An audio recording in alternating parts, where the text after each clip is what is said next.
First wishing you all a very happy Diwali. आप सभी को महिंद्रा परिवार की ओर से दिवाली की हार्दिक शुभकामनाएं। आज दिवाली स्पेशल आपका द हिंदू सेशन है, जहाँ पे ये सेशन मैं आपको एक रियल चीज़ बताऊं तो ये आपका प्रीमियर सेशन है। ठीक है, आज हम न्यूज़ को ना इंक्लूड करके बाकी सारी चीज़ों को, मतलब क्वेश्चंस को, द हिंदू से रिलेटेड वोकेब्स को, इन सारी चीज़ों को आज दिवाली के दिन आप सबसे डिस्कस करने वाले हैं, जिससे कम से कम खुशियाँ मनाइए, अच्छे से एंजॉय करिए, लेकिन साथ ही साथ स्टडी का लॉस नहीं होना चाहिए। यस और नो? शुरू करते हैं आज का सेशन और देखते हैं आज का ये सेशन हमारे लिए कैसे प्रोडक्टिव होने वाला है। आज के इस पर्टिकुलर सेशन में हम डिफरेंट सेक्शंस पे आपसे बात करेंगे। Very good morning to all of you, जितने भी एज फ्रेंड्स हमसे जुड़े हैं, जुड़ रहे हैं, जुड़ चुके हैं, सभी को प्यारा सा good morning and happy Diwali. शुरू करते हैं दिवाली विश के साथ। आज के टॉपिक्स को क्या क्या हमें इंक्लूड करना है। सबसे पहले हम ग्रामर स्किल्स पे बात करेंगे, उसके बाद वोकेब फ्रॉम आर्टिकल नहीं, बल्कि यहाँ पे हम द हिंदू वोकेब को ले लेते हैं। द हिंदू वोकेब की बात करेंगे आज हम। ठीक है, द हिंदू वोकेब की बात करेंगे। आफ्टर दैट हमें बात करनी है learning vocab with images, image based vocabs पे हम बात करेंगे, और उसके बाद हम क्वेश्चंस पे बात करेंगे जो कि बेस होंगे इडियम्स पे। ठीक है, are you ready guys to learn some interesting things? शुरू किया जाए। शुरू करते हैं आज की ग्रामर स्किल्स के साथ। और आज की ग्रामर स्किल्स में जो पहला पार्ट है हमारा, ग्रामर स्किल्स के लिए सभी रेडी रहेंगे। ग्रामर स्किल्स है, स्किल नंबर 1 है, वो आपके सामने है।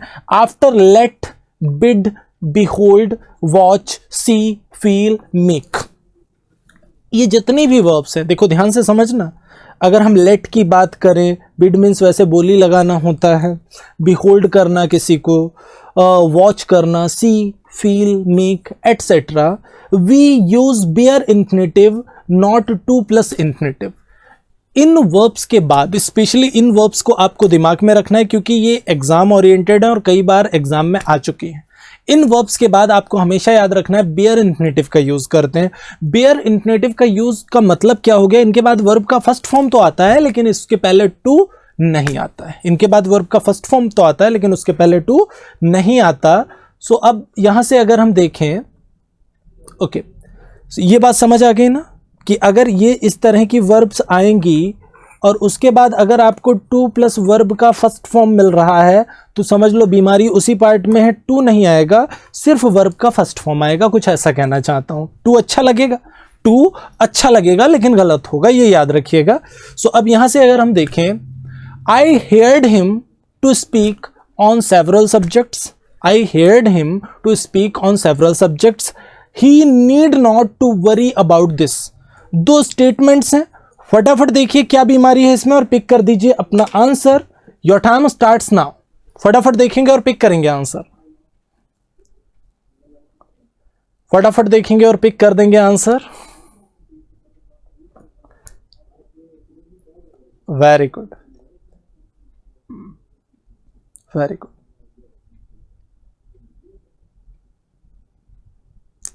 आई heard him to speak on several subjects. तो जब हेयर्ड का यूज हो गया तो टू स्पीक नहीं बल्कि स्पीक होगा, सिर्फ टू स्पीक नहीं बल्कि स्पीक होगा। अगर आप रियल देखें तो स्पीक उतना अच्छा नहीं लग रहा है। जब हम स्टेटमेंट को पढ़ रहे हैं स्पीक लगा के, I heard him speak on several subjects, ये अच्छा नहीं लग रहा है देखने में, लेकिन यही करेक्ट, ध्यान देना इस चीज़ पे, यही करेक्ट है। और अगर मैं टू स्पीक लगा दूं या स्पीकिंग लगा दूं तो ये रॉन्ग हो जाएगा। Same condition, he need not to worry about this, ये देखने में अच्छा लग रहा है लेकिन रॉन्ग है। जब नीड नॉट का यूज हो गया, डेयर नॉट का यूज हो गया, कुछ भी ऐसा आ गया, तो आपको समझना है बेयर इन्फिनेटिव आएगा, मतलब वर्ब का फर्स्ट फॉर्म आएगा। टू वरी की जगह पे हमें वरी का यूज करना पड़ेगा, तब स्टेटमेंट करेक्ट होगा। He need not worry about this, he need not worry about this. तो अब आपको ये वर्ड्स जो हमारे सामने हैं, इनको दिमाग में रखना है। लेट, बिड, बिहोल्ड, सी, वॉच, फील, मेक। इसी के साथ मैं कुछ और इंक्लूड कर देता हूं। नीड नॉट, जिसको हम नीडंट भी बोलते हैं, और डेयर नॉट, जिसको हम डेयरेंट भी बोलते हैं।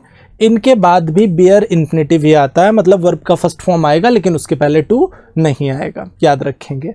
सो सबको क्लियर हो गया ये पॉइंट, दिमाग में रहेगा ना, काफ़ी इंपॉर्टेंट पॉइंट है और काफ़ी ज़्यादा एग्जाम ओरिएंटेड क्वेश्चंस भी बन चुके हैं, इससे याद रखिए। Next one, when the subject subordinate clause comes after lest the auxiliary verb should must be used whatever be the tense of the verb in the main clause. Lest is always followed by should. Lest is always followed by should. Lest हमेशा follow ही करेगा should से, हमेशा याद रखिए। जैसे अगर मैंने बोला work hard lest you will fail, work hard lest you will fail, गलत हो गया। Work hard lest you should fail, statement क्या जाएगा, work hard lest you should fail. तो lest is followed by should, we need to understood it well that lest is followed by should. Lest हमेशा follow करेगा किससे, should say, ठीक है। क्यों होता है ऐसा, लेस्ट का मतलब होता है कहीं ऐसा ना हो कि, अगर हम अदरवाइज का यूज करते हैं तो विल शैल कुछ भी आ जाता है अकॉर्डिंग टू सब्जेक्ट, लेकिन लेस्ट के बाद शुड आने का रीजन क्या है, इस चीज को समझ लीजिए।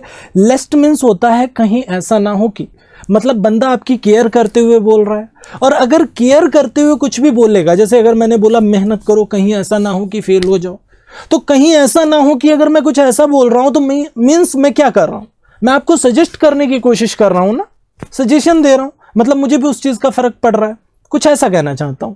तो जब मैं सजेस्ट करने की बात कर रहा हूं तभी मैं शुड का यूज करूंगा, because in case of suggestion we need to use should, in case of suggestion we need to use should. समझ में आई ये कहानी में क्या कहना चाहता हूं। सो अब यहां से अगर हम देखें, we start early lest we shall miss the train, पहला स्टेटमेंट है। Work hard lest you will fail, जो बोला वही आ गया सामने हमारे। चलो फटाफट देखो क्या बीमारी इसमें, फटाफट देखो और पिक कर दो answer. Your time starts now.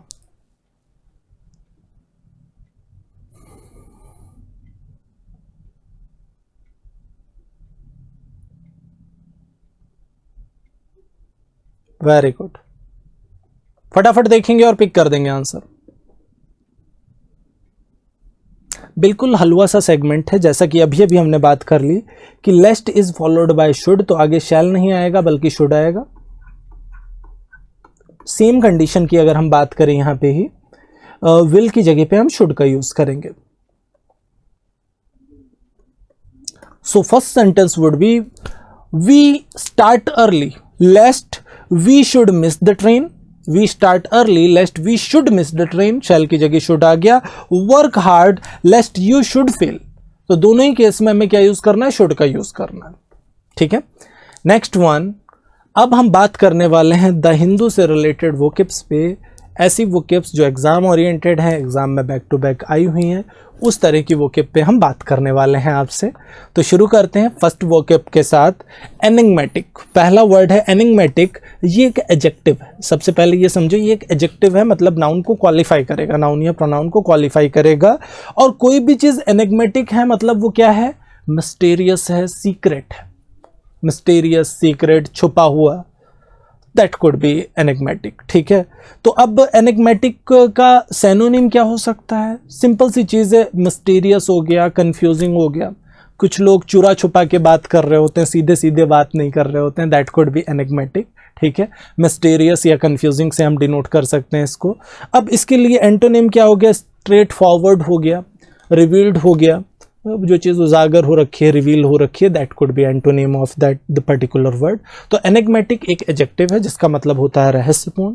Synonyms की अगर हम बात करें तो इसके मिस्टीरियस और कंफ्यूजिंग हो गया, और अगर हम एंटोनिम्स की बात करें तो स्ट्रेट फॉरवर्ड एंड रिवील्ड, कुछ भी ऐसा हम डिनोट कर सकते हैं यहाँ पे, ठीक है। नेक्स्ट वन, नेक्स्ट पॉइंट की ओर चलें। नेक्स्ट वर्ड है रिलेक्टेंट। रिलेक्टेंट मीन्स होता है, रिलेक्टेंट भी एक एडजेक्टिव है, इसका मतलब होता है अनिच्छुक, अनविलिंग और not willing to do something, मतलब किसी के अंदर किसी चीज को लेके जो अनिच्छा है, किसी के अंदर किसी चीज को लेके जो अनिच्छा है, उसको आप रिलेक्टेंस से रिलेट कर सकते हैं।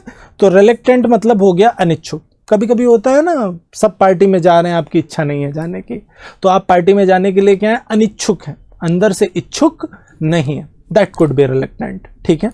तो अब सिनोनिम की बात करें तो डिसइंक्लाइंड हो गया, अनएंथुजियास्टिक हो गया। अब एंटोनिम्स की अगर हम बात करें तो विलिंग हो गया, इंक्लाइंड हो गया, इंथुजियास्टिक हो गया, ये सारे इसके एंटोनिम्स हो गया। सिंपल सी चीज़ है। तो रिलक्टेंट बहुत ही प्यारा वर्ड है, कई बार एग्जाम में पूछा गया है, एज इट इज़ आपको छपा हुआ मिल सकता है और आई थिंक ज़्यादातर लोगों को ये वर्ड पता भी होगा पहले से, ठीक है।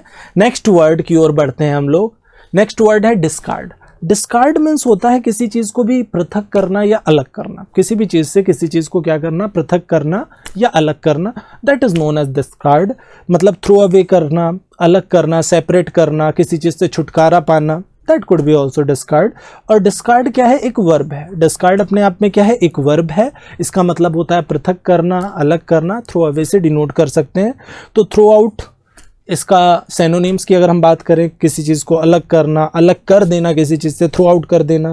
गेट रीड ऑफ मीन्स होता है छुटकारा पाना। कीप मीन्स होता है किसी चीज़ को बनाए रखना। तो ये इसके एंटोनिम्स हो गए। डिस्कार्ड वर्ड क्लियर हो गया सबको, मतलब क्या, पृथक करना, अलग करना, ऐसे आप डिनोट कर सकते हैं डिस्कार्ड को, ठीक है।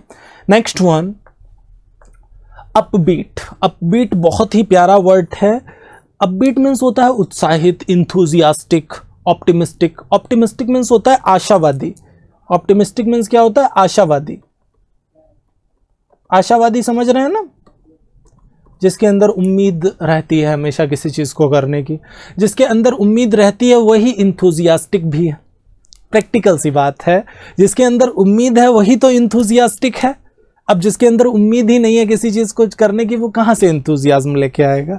तो अगर हम सिनोनिम्स की बात करें तो चीयरफुल हो गया, चेरी हो गया, चेरी हो गया, ये सब सिनोनिम्स हैं। खुश हो गया, कोई बंदा खुश है अंदर से, दैट कुड बी। पेसिमिस्टिक, देखो ऑप्टिमिस्टिक मीन्स होता है आशावादी और पेसिमिस्टिक मीन्स क्या होता है, बता दो फटाफट चैट बॉक्स में। निराशावादी। निराशावादी समझ रहे हैं ना, जिसके अंदर हमेशा नेगेटिविटी चलती रहती है, हमेशा नेगेटिव एस्पेक्ट पे ही बात करता है, पॉजिटिव से मतलब ही नहीं। हाँ, पूरी तरह से नेगेटिव इंसान, निराशावादी, निराशा पे ही सारा डिस्कशन हमेशा करता है। तो दैट कुड बी पेसिमिस्ट, ठीक है। तो आई थिंक सबको क्लियर हो गया। अपबीट वर्ड बहुत ही प्यारा वर्ड है, मोस्ट इंपॉर्टेंट वर्ड है। ऐसे का ऐसा ही आपको एग्जाम में छपा हुआ ये वर्ड मिल सकता है, याद रखिएगा, ठीक है। Next one, learning vocab with images. अब हम बात करने वाले हैं इमेज बेस्ड वोकेब्स की ओर। इमेज से रिलेटेड जो वोकेब्स हैं उन सारी चीज़ों पे अब हम बात करेंगे। सो सभी रेडी हैं इमेज बेस्ड वोकेब्स के लिए? सभी रेडी हैं? एक बार बता देंगे चैट बॉक्स में। सभी रेडी? शुरू किए जाएं इमेज बेस्ड वोकेब्स से रिलेटेड कुछ प्यारे से questions. Okay, so the very first one is, देखो मल्टीफेरस। देखो मल्टीफेरस मीन्स होता क्या है, ध्यान से समझना। मल्टीफेरस मतलब विविध। जैसे यहाँ पे अलग अलग व्यंजन है ना, अभी दीपावली के दिन हैं तो आज मिठाइयाँ लेके आओगे मल्टीफेरस टाइप की। मिठाइयों की दुकान पे जाओगे तो वहाँ पे कहोगे कि सर ये वाली मिठाई चाहिए, ये वाली चाहिए। तो मतलब अलग अलग विविध टाइप की मिठाइयाँ आ जाएंगी घर के अंदर, विविध टाइप के ड्राई फ्रूट्स आ जाएंगे। मल्टीफेरस टाइप के कपड़े पहनोगे या ख़रीदोगे। तो मल्टीफेरस मतलब होता है विविध। Of many different kinds having great variety, मतलब कोई चीज़ बहुत ही ज़्यादा डिफरेंट काइंड्स की है, बहुत ज़्यादा वेराइटी है किसी चीज़ में, उसको आप मल्टीफेरस से डिनोट कर सकते हो, ठीक है। तो मल्टीफेरस का मीनिंग क्या हो गया, विविध हो गया। मल्टीफेरस का मीनिंग क्या हो गया, विविध हो गया अपने आप में, ठीक है। तो अब अगर हम इसके इस प्रॉपर वर्ड को डिनोट करें तो ये मल्टीफेरस क्या है, विविध टाइप का कुछ होगा, मतलब एक टाइप से एक एडजेक्टिव की तरह वर्क कर रहा होगा ये, क्योंकि विविध टाइप की बाकी सारी चीज़ें होंगी, उसको ही डिनोट कर रहा होगा। यहाँ पे फूड आर्टिकल्स हैं जो विविध टाइप के हैं, उसको डिनोट किया गया है। मल्टीफेरस फूड है ये। हैम्पर मतलब किसी चीज़ में हैम्पर करना, मतलब रोक लगाना। ये बंदा पैसे उठाने की कोशिश कर रहा है, इसको हैम्पर कर दिया गया, ऊपर से रोक लगा दी गई, ठीक है। To prevent someone from easily doing or achieving something, किसी को प्रिवेंट करना, रोकना, कुछ भी ईजिली अचीव करने से रोकना या कुछ भी करने से रोकना, दैट कुड बी हैम्पर। इसको आप हैम्पर से सीधे सीधे डिनोट कर सकते हैं। अब ओके, नेक्स्ट वन, ये वर्ड क्लियर है ना सबको? हैम्पर तो बहुत ही आसान वर्ड है, आसानी से रिलेट कर सकते हो आप सभी। मार, मार मीन्स होता है बिगाड़ना, पॉल्यूट करना, दूषित करना, टू डैमेज और स्पॉइल समथिंग गुड। जैसे यहाँ पे कार है, उसमें एक स्क्रैच लग गया है, दैट कुड बी ऑल्सो मार। अब कार की मार पड़ गई थोड़ी सी, तो स्क्रैच, जब किसी की मार पड़ती है तो स्क्रैच पड़ जाते हैं ना, याद करने का तरीका बता रहा हूँ और कुछ नहीं। जैसे मम्मी ने एक स्लैप कर दिया छोटा सा, ऐसे स्लैप छोटा नहीं होता है, ठीक है। अब मम्मी ने क्या किया, एक छोटा सा स्लैप कर दिया तो गाल पे निशान बन गया, दैट इज ऑल्सो मार। तो उस मार से भी इस मार को रिलेट कर सकते हो। गाड़ी किसी से थोड़ा सा साइड लग गया तो स्क्रैच बन गया, दैट इज ऑल्सो मार। तो किसी भी चीज़ को डैमेज करना, स्पॉइल करना, जो पहले अच्छी थी उसको डैमेज कर देना। His face was marred by an old knife wound. उसका फेस जो है वो बुरा हो गया। ओल्ड नाइफ वाउंड, जो चाकू का निशान था, उसकी वजह से क्या हो गया, उसका फेस क्या हो गया, बुरा हो गया, कुछ ऐसा कहना चाहता है। उसकी फेस का जो हुलिया था, उसका जो हुलिया था वो बिगड़ गया, दैट कुड बी मार। उसी से यहाँ पे रिलेट भी किया जा रहा है, उसी मार से, ठीक है। नेक्स्ट वन, तो मार मीन्स मतलब जो बिगड़ गया, पहले तो सही था और बाद में वो बिगड़ गया। सक्सिंक्ट मीन्स क्या होता है, सक्सिंक्ट को डिनोट कर सकते हैं संक्षिप्त से, समराइज करना, संक्षिप्त करना किसी चीज़ को, दैट कुड बी संक्षिप्त। तो गेट टू द पॉइंट, जैसे कि एक बंदे ने सामने वाले का गला पकड़ रखा है और कह रहा है गेट टू द पॉइंट, तो संक्षिप्त मीन्स होता क्या, देखो ध्यान से समझना है इस चीज़ को। सक्सिंक्ट का एक्चुअल मीनिंग क्या होता है, इस चीज़ को समझ लीजिए। Express clearly and in few words. कुछ लोग होते हैं ना, they are just beating about the bush, beating about the bush या बीटिंग अराउंड द बुश, इसका मतलब क्या होता है, बात को घुमा फिरा के कहना। बीटिंग अबाउट द बुश या बीटिंग अराउंड द बुश, इसका मीनिंग क्या होता है, बात को घुमा फिरा के कहना, मतलब गोल गोल गोल गोल घुमाते रहते हैं, पॉइंट पे आते नहीं। This is called beating around the Bush, ठीक है। तो अब express clearly in a few words, तो गेट टू द पॉइंट मतलब भाई जो भी बताना है फटाफट बताओ, समरी में बताओ, घुमाओ मत इतना, कुछ ऐसा कह रहा है बंदा। तो she gave us a सक्सेंट demonstration of the plans, उसने हमें एक समराइज डेमोस्ट्रेशन दिया। डेमोस्ट्रेट मतलब किसी चीज़ को शो करना, डेमोस्ट्रेट करना, दिखाना, दैट कुड बी। तो उसने हमें दिखाया क्या, एक संक्षिप्त डेमोस्ट्रेशन दिखाया उसके प्लान्स का, कुछ ऐसा डिनोट कर सकते हैं, ठीक है। तो सक्सेंट को आप समराइज करने से डिनोट कर सकते हैं। आई थिंक क्लियर हो गया सबको। Next one, grave. ग्रेव मतलब ये बंदा दिख रहा है ना, बहुत ही दुखी इंसान है। ग्रेव मतलब दुखी होना भी होता है, दुखी होना ही होता है वैसे, ठीक है। सो अब यहाँ से अगर हम देखें, very serious and important, giving you a reason to feel worried. कोई भी चीज़ जो बहुत ही सीरियस है, बहुत ही सीवियर है, ऐसे भी आप डिनोट कर सकते हैं। कोई भी ऐसी चीज़ जिस वजह से आप परेशान हैं, दैट कुड बी ग्रेव, ठीक है। परेशानी का कारण हो गया कुछ भी ऐसा, या कुछ भी ऐसे आप डिनोट कर सकते हैं ग्रेव को, ठीक है। तो आई थिंक ग्रेव वर्ड सबको क्लियर है। ग्रेव मतलब दुखी हो गया, ठीक है। हेट्रोजेनस मीन्स भी विविध होता है, जैसे अभी अभी मल्टीफेरस वर्ड हमने यूज किया था, मल्टीफेरस का सेनोनिम हो सकता है हेट्रोजेनस। हेट्रोजेनस मीन्स भी विविध ही होता है, consisting of different kind of people और थिंग। कुछ भी ऐसा जिसमें डिफरेंट टाइप के पीपल हैं, थिंग्स हैं, उसको आप हेट्रोजेनस से डिनोट कर सकते हैं। देखो यहाँ पे अलग अलग कंट्रीज के लोग खड़े हुए हैं, ठीक है, जो शक्ल से ही लग रहे हैं अलग कंट्रीज के, ठीक है। तो ये क्या है, हेट्रोजेनस, हेट्रोजेनस पीपल, ठीक है।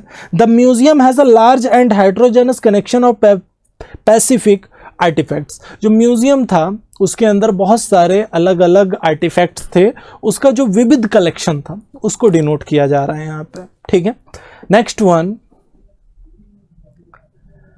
Let's check your progress. अब हम क्वेश्चंस पे चलने वाले हैं, जो एग्जाम ओरिएंटेड हमारे क्वेश्चंस हैं उन पे बात करेंगे। सो आर यू रेडी गाइस, क्या सभी तैयार हैं कुछ एग्जाम ओरिएंटेड क्वेश्चंस के लिए? शुरू करें, चल। सो सबसे पहले बात कर लेते हैं हम लोग इडियम्स पे, इडियम्स से रिलेटेड क्वेश्चंस पे बात कर लेते हैं। इडियम से फर्स्ट क्वेश्चन आपके सामने है, हलवा सा क्वेश्चन है, कर चुके हैं पहले, फटाफट देखिए और पिक कर दीजिए आंसर। एक टाइप से 10 सेकंड का क्वेश्चन है, आसानी से अप्रोच कर सकते हैं। To poke one's nose into someone's affair, मतलब अपनी नाक दूसरों की चीजों में अड़ाना, हलवा सा पॉइंट है। फटाफट देखिए और पिक करिए आंसर, फटाफट देखिए और पिक करिए आंसर।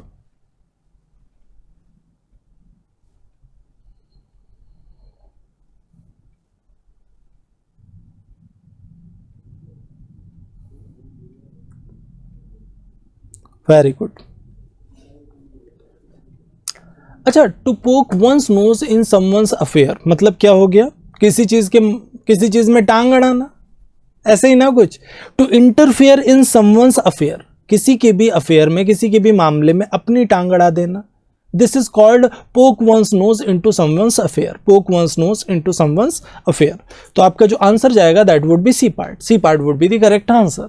नेक्स्ट वन, अब more people are required to finish a difficult task, कोई चांस नहीं है। स्कैर्सली अवेलेबल, बहुत ही मुश्किल से जो चीज़ अवेलेबल है। Winning everything coming your way, हर चीज़ को जीत लेना जो भी आपके रास्ते में है। तो आपका आंसर क्या जाने वाला है? आंसर जाने वाला है सी पार्ट। वेरी गुड, सभी का सिक्सर लगा है भाई, वेरी गुड एवरीवन। अ स्टॉर्म इन अ टी कप, अ स्टॉर्म इन अ टी कप कर चुके हैं। फटाफट देखिए और पिक करिए आंसर, बिल्कुल हलवा सा क्वेश्चन है। यहां पे थिंग लिखा हुआ है, थिंग्स। फटाफट देखेंगे और पिक करेंगे answer.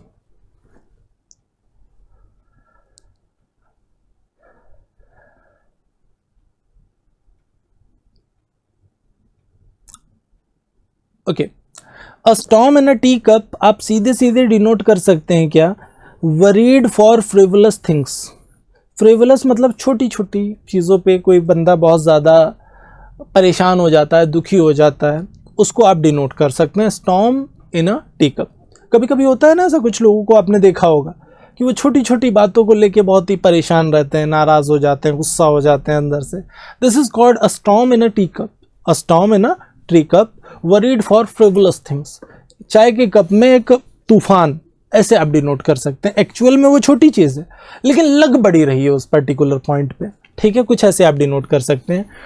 To see science of plague epidemic, कोई प्लेग महामारी है उसके साइंस को देखना, कोई चांस नहीं है। To get back to previous state without results, बिना रिजल्ट के प्रीवियस स्टेट पे चले जाना। तो हाइड वन सेल्फ, छुपाना। आंसर जाएगा हमारा D part, answer would be D part. Very good everyone.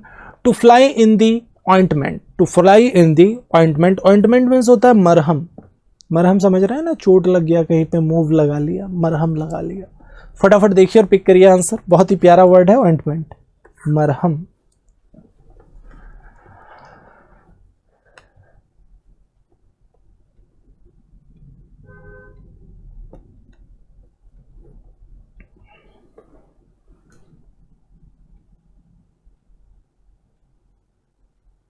Okay, a fly in the ointment मतलब क्या हो गया? कबाब में हड्डी। सुना है आपने ऐसा, कबाब में हड्डी? जैसे मरहम में मक्खी पड़ गई तो क्या हो गया? मरहम बुरा लगने लगा, बुरा हो गया, दैट कुड बी।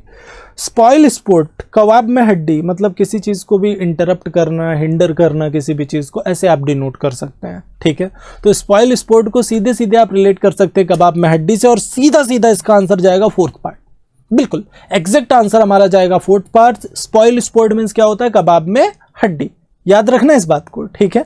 सो अब कबाब में हड्डी क्या होता है ये तो आप सबको पता है। कबाब में हड्डी क्या होता है बताओ जरा फटाफट। कबाब में हड्डी मतलब क्या? कुछ भी स्मूथ चल रहा है और उसके बीच में कोई बंदा अड़ा हुआ है, अपनी टांग अड़ा रहा है, दैट कुड बी कबाब में हड्डी।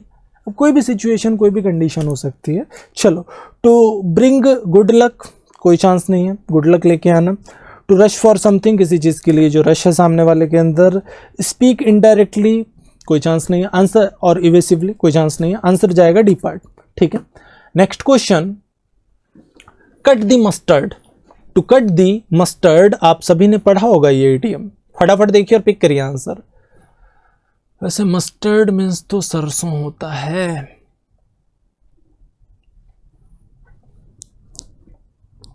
मस्टर्ड ऑयल, हाँ। टू कट द मस्टर्ड, फटाफट देखिए और पिक करिए आंसर। देखो, कट द मस्टर्ड का मतलब होता है परफॉर्म वेल।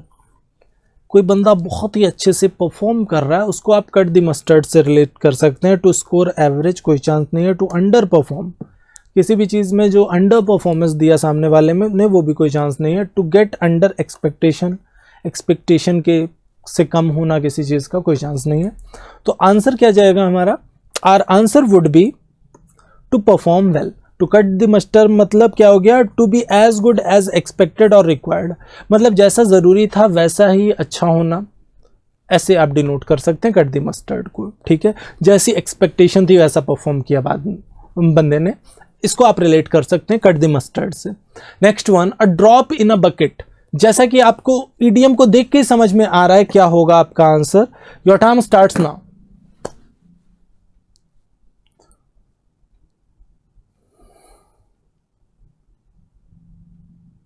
फटाफट देखेंगे और पिक करेंगे आंसर। Very good. अगर बकेट के अंदर एक ड्रॉप है मतलब क्या, बहुत ही इनसिग्निफिकेंट अमाउंट होगा।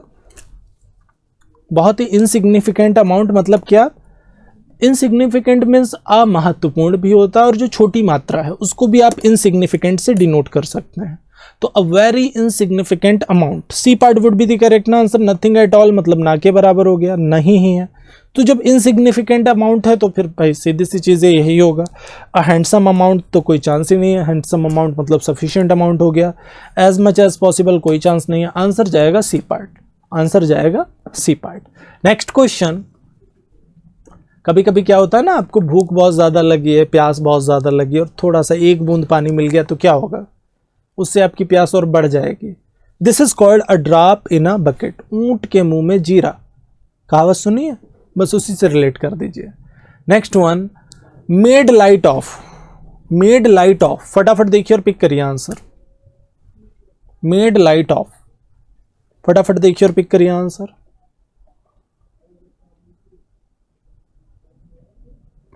Made light of,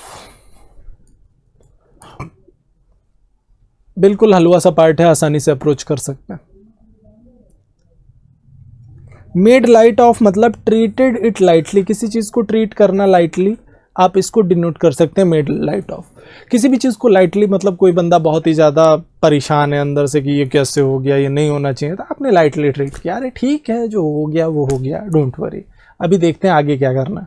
so made it light of means क्या हो गया, ट्रीट इट लाइटली, किसी भी चीज को लाइटली ट्रीट करना, that could be made it light of. अगला, ब्लो अवे। ब्लो अवे का तो कोई चांस ही नहीं है, ठीक है। ब्लो अवे का मतलब क्या होता है, वैसे हवा चलाना होता है ब्लो अवे, ठीक है। उड़ाना किसी चीज़ को, हवा चलाना, ऐसे रिलेट करते हैं। किसी चीज़ को पृथक करना, अलग करने के सेंस में भी यूज़ कर सकते हैं। कैरी विद हिम कोई चांस नहीं है, डिड नॉट हियर कोई चांस नहीं है, आंसर जाएगा B part, sorry A part, A part would be the correct answer. Next question, gall and wormwood. Gall and wormwood, फटाफट देखिए और पिक करिए अपना आंसर।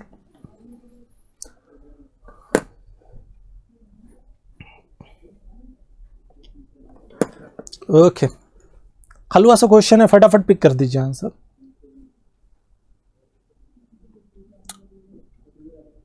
गॉल एंड वर्मवुड को आप कैसे डिनोट कर सकते हैं, फटाफट देखिए। देखो, गॉल एंड वर्मवुड का मतलब होता है हेटफुल। कोई भी बंदा बहुत ही ज़्यादा हेटफुल है, कोई भी सिचुएशन, कोई भी कंडीशन, कोई भी चीज़ ऐसी है जो बहुत ही गंदी है, हेटफुल है, वर्मवुड को आप डिनोट ही कर सकते हैं सीधे से। लकड़ी खाने वाला जो कीड़ा होता है उसको डिनोट कर सकते हैं। गंदा इंसान गाल से रिलेट कर सकते हैं। तो हेटफुल पर्सन हो सकता है, हेटफुल कोई चीज़ हो सकती है। सो हेटफुल, घृणित, A part would be the correct answer. Useless, hard to digest, problem कोई चांस नहीं, आंसर जाएगा A part, answer would be A part. Next question, weal and woe. Weal and woe, my friend helped me in all my weal and woe, फटाफट देखिए और pick करिए answer. फटाफट देखिए और पिक करिए आंसर।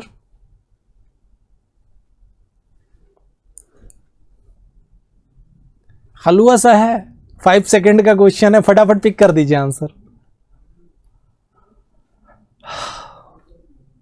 व्हील एंड वो, okay. तो व्हील एंड वो का मतलब होता है good times and bad times, सुख एंड दुख, सुख और दुख की बात करता है। मतलब मेरे फ्रेंड ने मेरी हेल्प की, कब, मेरे सुख और दुख दोनों में ही मेरी हेल्प की, that could B wheel and वो। तो आप सीधे सीधे रिलेट कर सकते हैं व्हील एंड वो को कैसे, सुख और दुख से, good times and bad times, अच्छा टाइम और बुरा टाइम, दोनों को डिनोट कर सकते हैं व्हील एंड वो से। बी इन डेंजर, खतरे में होना। एडवर्सिटी, कोई चांस नहीं है। फ्रेंड्स एंड एनिमीज, कोई चांस नहीं है, ठीक है। एडवर्सिटी मतलब विपत्ति ही होता है, ठीक है। जैसे प्रॉस्पेरिटी प्रॉस्पेरिटी, प्रॉस्पेरिटी मतलब समृद्धि, उसी का अपोजिट होता है एडवर्सिटी मतलब विपत्ति, ठीक है।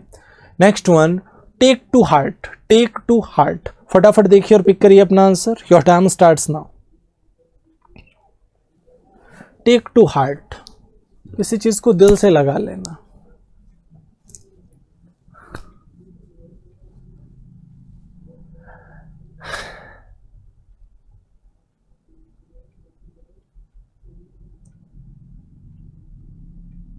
Okay, take to heart means होता है, मैंने कहा ना दिल से लगा लेना, किसी ने कुछ बोला और बुरा लग गया, इतना ज्यादा अंदर से परेशान हो गए हम, this is called take to heart. To take to heart का मतलब होता है टू बी ग्रेटली अफेक्टेड, बहुत ज्यादा अफेक्टेड होना किसी चीज से, that could be take to heart. To take something heartily, कोई चांस नहीं है। To strike at heart out of enjoyment, कोई चांस नहीं है। हार्ट पे स्ट्राइक करना आउट ऑफ एंजॉय, खुशी की वजह से अपना हार्ट पे स्ट्राइक करना, वो तो कोई चांस नहीं है। To suffer from heart disease, कोई चांस नहीं है।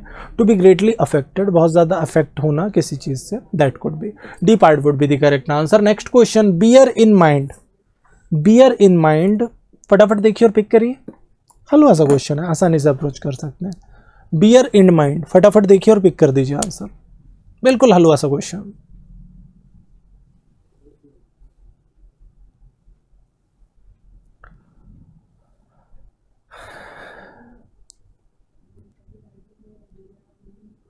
किसी को ऑब्जर्व करना, बियर इन माइंड मतलब दिमाग में रखना किसी चीज़ को, रिमेंबर, याद रखना या याद करने के सेंस में। तो बियर इन माइंड मीन्स क्या हो गया, रिमेंबर। ऑब्जर्व करना मतलब सामने वाले को ऑब्जर्व करना, समझना, ये तो कोई चांस नहीं है। प्रिटेंड टू लिसन मतलब दिखावा करना सुनने का, कोई चांस नहीं है। कभी कभी हम सुनने का दिखावा कर रहे होते हैं ना, सुन कुछ और रहे होते हैं, ठीक है, तो ये भी कोई चांस नहीं है। रिस्पेक्ट, कोई चांस नहीं है। आंसर जाएगा बी पार्ट, आंसर जाएगा B part. Very good everyone. So इसी के साथ आज का सेशन यहीं पे होता है समाप्त। Once again wishing you all a very happy Diwali. अच्छे से एंजॉय करेंगे सेशन में। अगर मज़ा आया तो सेशन को लाइक करेंगे, कमेंट करेंगे, अपना एक्सपीरियंस ज़रूर शेयर करेंगे। शेयर करना बिल्कुल नहीं भूलेंगे। चैनल पे नए हैं तो सब्सक्राइब कर देंगे और बेल आइकन प्रेस कर देंगे। दिवाली का एंजॉयमेंट करिए, अच्छे से पूजा करिए, अच्छे से एंजॉय करिए। Be safe, be happy. Thank you everyone. Subscribe now and press the bell icon. Never miss an